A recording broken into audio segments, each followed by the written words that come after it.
the smoking gun as well is IBM, even though they deny it, we work closely with a gentleman called Edwin Black, who wrote IBM and the Holocaust, and if anyone wants a bulletproof expose on how the IBM regime conducted themselves, they have no response. So the information company has no response. They've lost all the details. But, you know, that's what you expect from psychopaths anyway. The machines were leased as well, so it wasn't a case of IBM basically sold the machines to the Nazi regime and said, look, you know, you do with them what you want.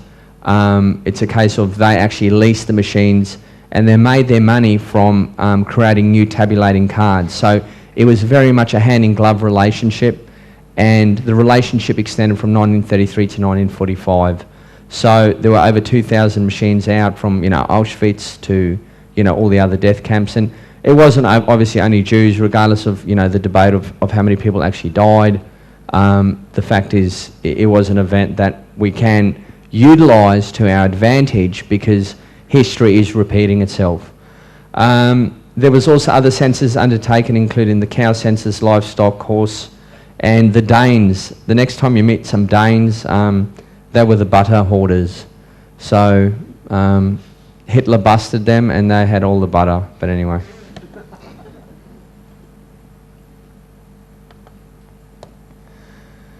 So for the symbology people in the room, not much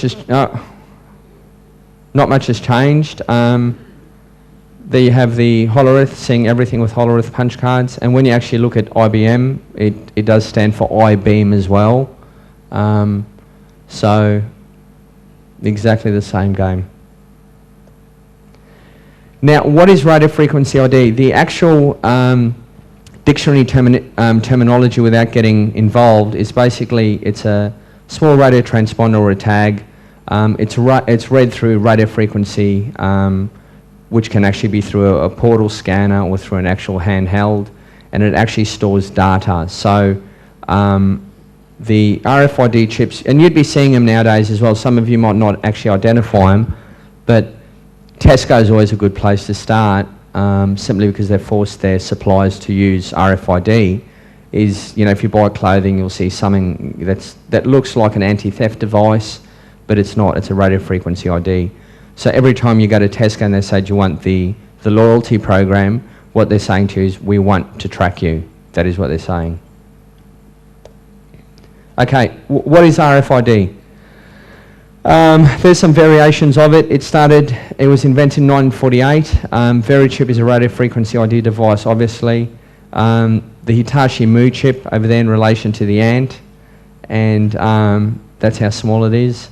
And it gets even smaller, and there's been some conspiracy theories out there, just that, you know, the RFID dust is actually in vaccines, but that's not true. That's just those are conspiracy theorists, those guys. Now, what is the Verichip? The Verichip is the only product that is designed to go into a human. It is basically glass encapsulated RFID microchip. It has got a patent number, and it is FDA approved. Initially, when it was first released, it was used for accessing your medical records, which it still is.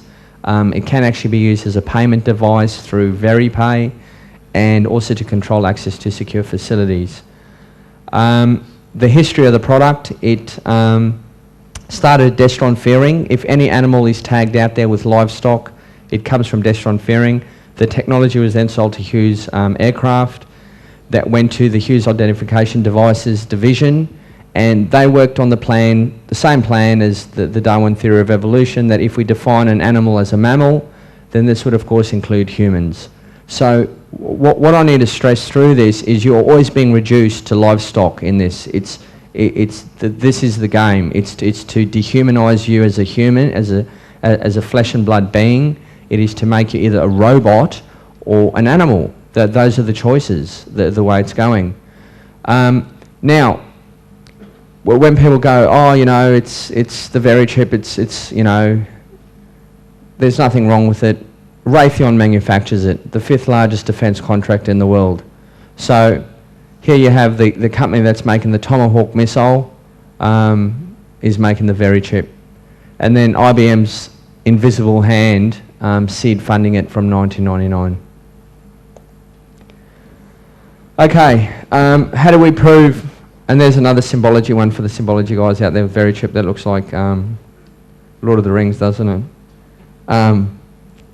Anyway, IBM financed Verichip in 1999. They had a $95 million loan, a credit line, and IBM decided to write off $65 million for a $30 million once-off payment.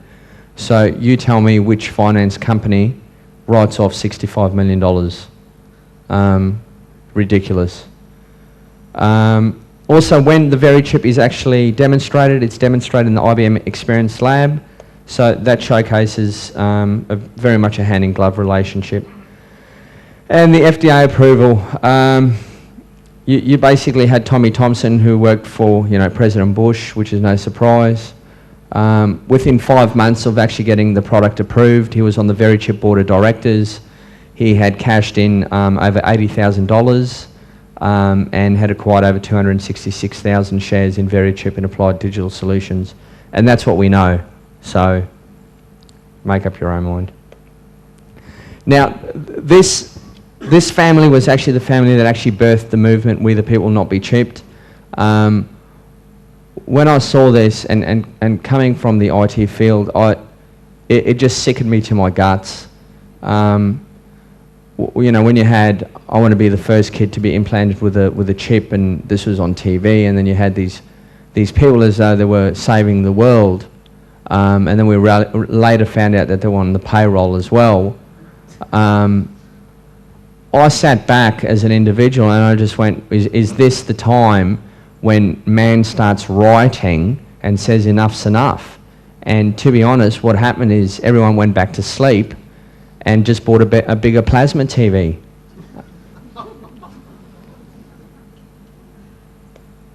And anyway,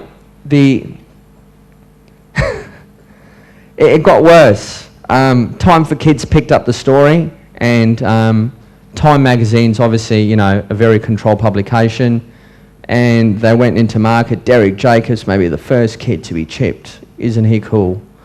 Now, what we need to understand is this is being pitched to your children and to your grandchildren. Like, you might not get chipped. It's the next generation that they're aiming for, and within the next 5 to 10 years. So people need to take an invested interest on this on all levels and on all generations. Now, computer prodigy Derek Jacobs died at 18 in a motorcycle accident. And I don't want to trivialise the issue, there was a death involved, but it showcased Verichip did nothing. Verichip didn't save the kid. He had a motorcycle accident, the universe is hostile, and the kid died.